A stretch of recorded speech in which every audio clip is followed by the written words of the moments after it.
আসসালামু আলাইকুম বজু এ বিয়াভিনু ফসে আবেক তাহিয়াতে আপনাদের সবাইকে স্বাগতম। সবাই ভালো আছেন এই প্রত্যাশা নিয়ে শুরু করতে যাচ্ছি আজ আমাদের ক্লাস। আমরা আজ শিখব লে ফোনো সুজে এবং লে ফোনো প্যাকসোনেল। ফরাসিতে সর্বনাম বা ফোনো অধ্যায় খুবই জরুরি। বিশেষ্য বা নাউনের পরিবর্তে যে শব্দ ব্যবহার হয় তাকে সর্বনাম বা ফোনো বলে।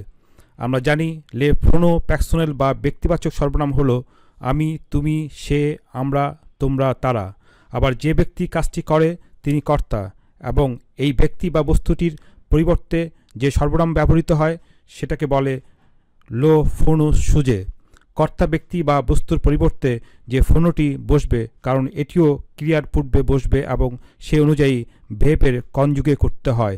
ভেবের কনজুগে সম্পর্কে আমি পরে আলোচনা করব।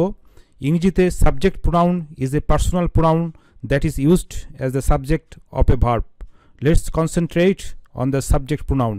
খেয়াল করুন, বাক্যকে ফসেতে বলে ফাস, ভার্বকে বলে ভেব, সর্বনামকে বলে ফোনো, আর কর্তাকে বলে সুজে।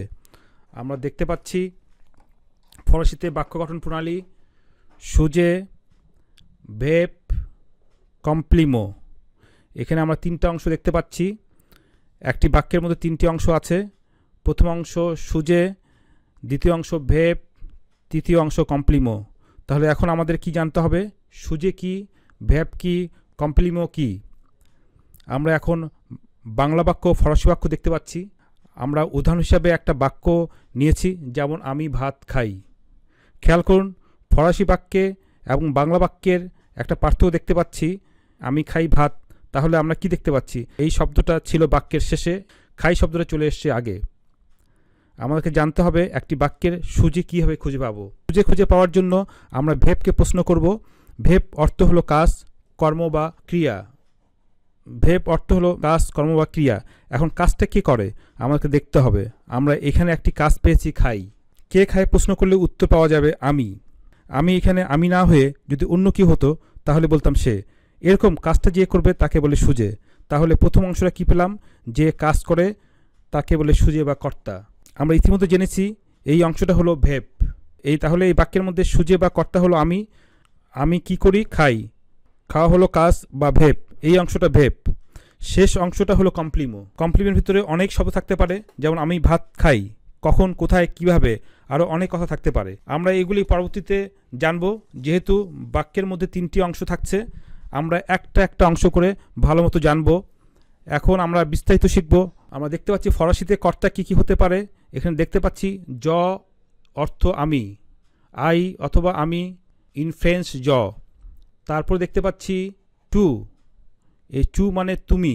তারপর দেখতে পাচ্ছি ইল, ইল অর্থ সে। যদি পুরুষকে উদ্দেশ্য করে বলি তাহলে ইল বলতে হবে, আর যদি মহিলাকে উদ্দেশ্য করে বলি তাহলে এল বলতে হবে।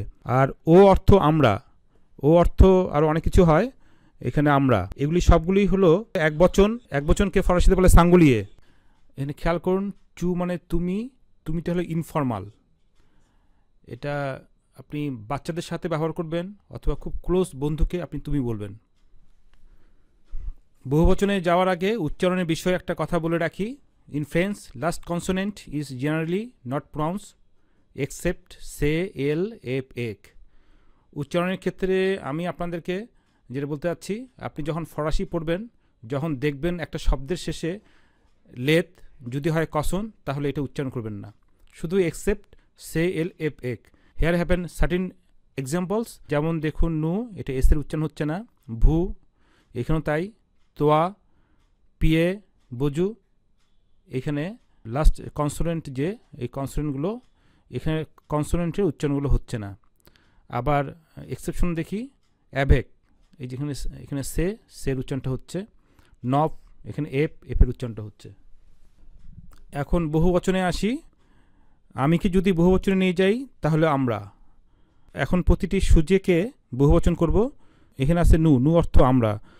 ভু অর্থ তিনটি, সবসময় মনে রাখবেন ভুয়ের তিনটা মানে তোমরা, আপনি, আপনারা। As a mark of respect or when you don't know somebody, formal হিসেবে ব্যবহৃত হয়। তারপরে যাই ইল, ইল অর্থ তারা, পুরুষকে উদ্দেশ্য করে বলবেন। তারপরে যাই এল, এল মহিলাকে উদ্দেশ্য করে বলবেন, এটা অর্থ তারা। এখানে এল মানে গার্লস অ্যান্ড ফিমেল যত আছে সব আপনি এল উচ্চারণ করবেন। আর এখানে একটা জিনিস আছে, যদি a group of boy and girls, যদি ধরেন 100টার মধ্যে একটা মেয়ে থাকে, যেমন ধরুন 100টা ছেলের মধ্যে একটা মেয়ে থাকে, তবুও এখানে ইলস ব্যবহার করতে হবে। এগুলি সবগুলি বহুবচন, ফরাসিতে বলে প্লুহেল। এই পাতাটা আমরা আবার দেখি। য অর্থ আমি, প্রথম পুরুষ। প্রথম পুরুষকে ফরাসিতে বলে ফমিয়ে প্যাকসন, স্যাঙ্গুলিয়ে একবচন, এটা জানি। তুতা হলো দ্বিতীয় পুরুষ, দোজিম প্যাকসন স্যাঙ্গুলিয়ে। ইল হলো থোয়াজিম প্যাকসন তৃতীয় পুরুষ, স্যাঙ্গুলিয়ে। এল হলো থোয়াজিম প্যাকসন তৃতীয় পুরুষ, স্যাঙ্গুলিয়ে। আবার বহু বচন আমরা দেখতে পাচ্ছি, আমরা, নু মানে আমরা, এখানে প্রথম পুরুষ ফোমেক প্যাকসন, এটা প্লুহেল। প্লুহেল মানে বহু বচন। ভু মানে তোমরা, আপনি, আপনারা।